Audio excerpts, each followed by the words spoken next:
कि छात्र को नौकरी रोजगार मिलेगा, नौकरी रोजगार के बदला तो यहाँ पे लाठी मिल रहा है, ये छात्र का माथा फूट रहा है। यही सब सम्राट चौधरी जो बिहार में करवा रहे हैं, उनको इस्तीफा दे देना चाहिए। ये बताइए নমস্কার, দেখছেন টক টু বাংলা। আমি অভিষেক রয়েছে আপনাদের সাথে। এই মুহূর্তে যে খবর নিয়ে উপস্থিত হচ্ছে, বিহারে এই মুহূর্তে স্টুডেন্ট প্রোটেস্ট চলছে এবং স্টুডেন্ট প্রোটেস্টে একজন 6 বছরের বাচ্চা ছেলে, তাকে গ্রেফতার করা হয়েছে। 6 বছর, সে ক্লাস 1 এ পড়ে। সেও প্রোটেস্ট দেখাতে এসেছিল এবং তার মুখেও ছিল ইস্তফার দাবি রাজ্যের মুখ্যমন্ত্রীর, এবং সেখান থেকেই সরাসরি কিন্তু তাকে ডিটেন করে পুলিশ। আপনারা বোঝার চেষ্টা করুন এই মুহূর্তে পুলিশ কতটা ডেসপারেট হয়েছে এবং সম্পূর্ণ আন্দোলনটাকে কিভাবে থামাবে। কোথাও গিয়ে বিহার সরকার ঠিক তলকুল খুঁজে পাচ্ছে না, ঠিক যন্তর মন্তরের মতোই অবস্থা হয়েছে। এবং সেই ক্ষেত্রে আদিত্য কুমার, সেই বাচ্চা একদম 6 বছর তার বয়স, এবং অবশ্যই সে ক্লাস 1 এ পড়ে, কিন্তু যেভাবে সে একদম সাহসিকতা নিয়ে প্রেসের সামনে দাঁড়িয়ে সে ইন্টারভিউ দিচ্ছিল, সে ইস্তফা চাইছিল রাজ্যের মুখ্যমন্ত্রী। আমরা জানি না যে এটা তার মধ্যে যে ধরনের সচেতনতা দেখা দিয়েছে, সেটা সত্যি এই মুহূর্তে কিভাবে সম্পূর্ণ বিষয়টা এলো তার মধ্যে, এটা সত্যি একটা বিস্ময়কর বিষয়। এবং অবশ্যই আপনারা সেই ক্লিপিংটা দেখুন, সে যখন ইন্টারভিউ দিচ্ছে প্রেসকে। তার পরবর্তীতে আসছে এই সামগ্রিক বিস্তারিত বিষয়টা নিয়ে।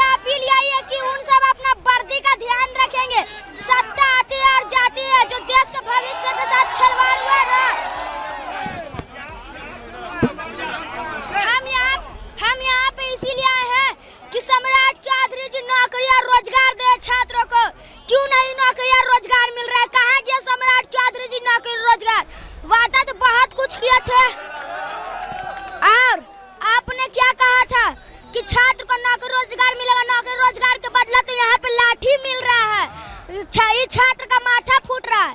यही सब सम्राट चौधरी जी बिहार में करवा रहे हैं, उनको इस्तीफा दे देना चाहिए। দেখলেন সেই আদিত্য কুমার, তার ইন্টারভিউয়ের কিছুটা অংশ। এবং গুরুত্বপূর্ণ বিষয়টা হচ্ছে যে তাকেও অ্যারেস্ট করে পুলিশ, এবং অ্যারেস্ট করে তাকে অ্যাম্বুলেন্সে করে সেখান থেকে নিয়ে যায়।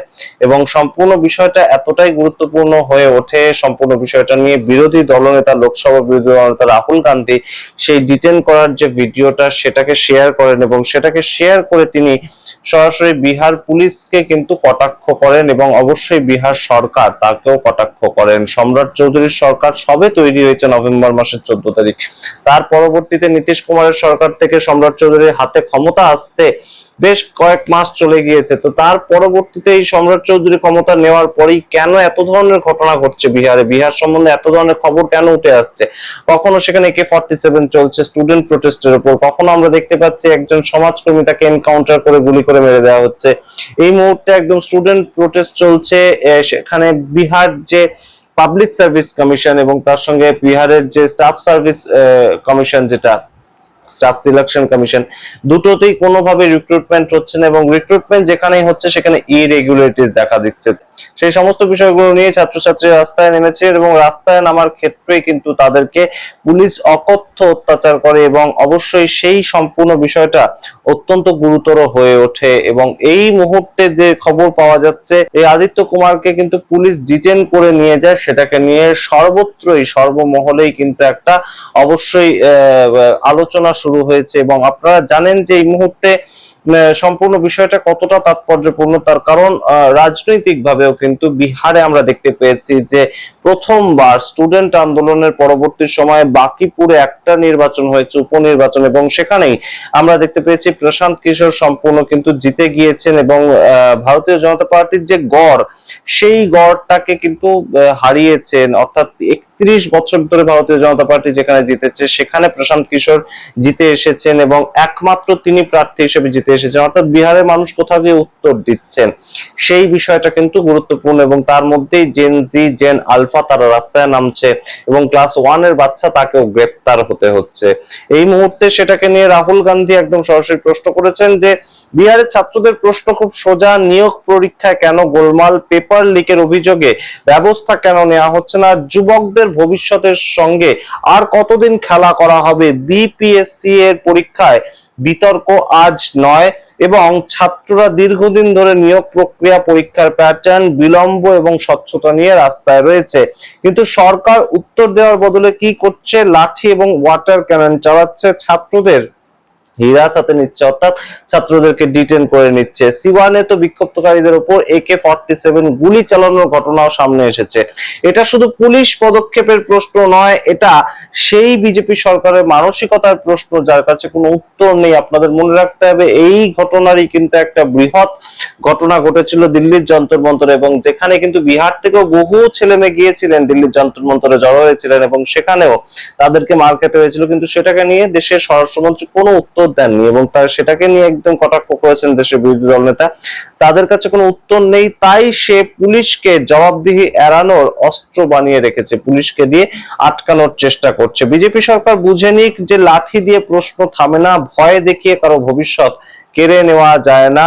বিহারের ছাত্ররা প্রশ্ন করতেই থাকবে, আর এখন শুধু উত্তর নয়, জবাবদিহিও তারা চায়, অ্যাকাউন্টেবিলিটি চায়। একদম সরাসরি রাহুল গান্ধী মনে করিয়ে দিচ্ছেন, এবং এইটা নিয়ে অভিজিৎ দীপকে, ককরোচ জনতা পার্টি, তাদের পক্ষ থেকে স্টেটমেন্ট এসেছে। অভিজিৎ দীপকে একদম মক করে লিখেছেন যে 6 বছরের বাচ্চা, তিনি তো অন্তত প্রেস কনফারেন্স করলেন, অর্থাৎ এত প্রেসের সামনে তিনি তো অন্তত বিবৃতিটা দিলেন, অর্থাৎ সরাসরি কোথাও গিয়ে দেশের প্রধানমন্ত্রীকে একটা খোঁচা, যে 12 বছরের দেশের প্রধানমন্ত্রী একটাও প্রেস কনফারেন্স করতে পারলেন না, কিন্তু তার যা সামগ্রিক কার্যকাল, তার অর্ধেক বয়সী, অর্থাৎ কার্যকালের অর্ধেক বয়সী এক ছেলে, সে একরত্তি এক ছেলে, সে কিন্তু প্রেস কনফারেন্স করতে ভয় পাচ্ছে না।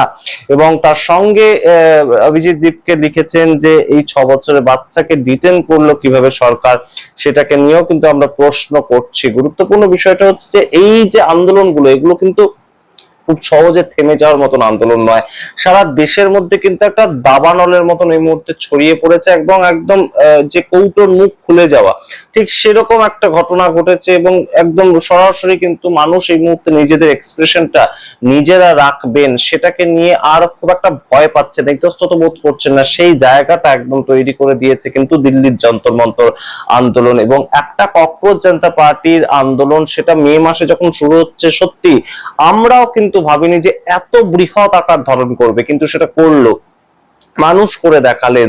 এবং সেটাকে অনেকভাবে চাপার চেষ্টা করা হয়েছে, সেটাকে অনেকভাবে দাগিয়ে দেওয়ার চেষ্টা করা হয়েছে, কিন্তু সমস্তটা শেষ করে অবশ্যই কিন্তু এই ককরোচ জনতা পার্টির আন্দোলন যে সফলতা লাভ করেছে, সেই সফলতার সূত্র ধরেই কিন্তু আমরা দেখতে পেয়েছি ইতিমধ্যে ঝাড়খণ্ডের ছাত্র আন্দোলন, আমরা ইতিমধ্যেই দেখতে পেয়েছি পাঞ্জাবের ছাত্র আন্দোলন, ঠিক একইভাবে আমরা এই মুহূর্তে বিহারের ছাত্র আন্দোলনের খবরটা কিন্তু উঠে আসছে, এবং সেটা মারাত্মক আকার ধারণ করেছে। আপনারা সামগ্রিক রিপোর্টের ভিত্তিতে কি মনে করেন অবশ্যই কমেন্ট বক্সে কমেন্ট করুন। 6 বছরের বাচ্চা যে কথাটা বুক চিতিয়ে বলতে পারে, অনেক ক্ষেত্রেই হয়তো আমরা যারা অনেকটা বড় হয়ে গেছি, তারা কিন্তু অনেকটা হয়তো অনেক ক্ষেত্রেই বলতে পারি না। আপনারা বলতে পারেন সবাই, চায়ের দোকানে কিংবা আপনাদের অফিসের আড্ডায় এই সমস্ত কথাগুলো আপনারা নির্ভয় বলতে পারবেন? 6 বছরের বাচ্চা ছেলেটি যেভাবে কথাগুলো বলছে যে সম্রাট চৌধুরীর ইস্তফা চাইছি আমি, কেন ইস্তফা চাইছি সেটাও খুব ক্লিয়ার তার কাছে। এই মুহূর্তে এই বিষয়টা অবশ্যই শিরোনামে উঠে এসেছে, যেটাকে নিয়ে দেশের বিরোধী দলনেতা পর্যন্ত মুখ খুলেছেন। আপনাদের বক্তব্য দেখার অপেক্ষা রইলাম, দেখতে থাকুন টক টু বাংলা। অবশ্যই টক টু বাংলা ইউটিউব চ্যানেলকে সাবস্ক্রাইব করবেন, জয়েন বাটন ক্লিক করে অবশ্যই আমাদের চ্যানেল মেম্বারশিপ গ্রহণ করলে আমরা এগিয়ে যেতে সাহস পাবো। ধন্যবাদ।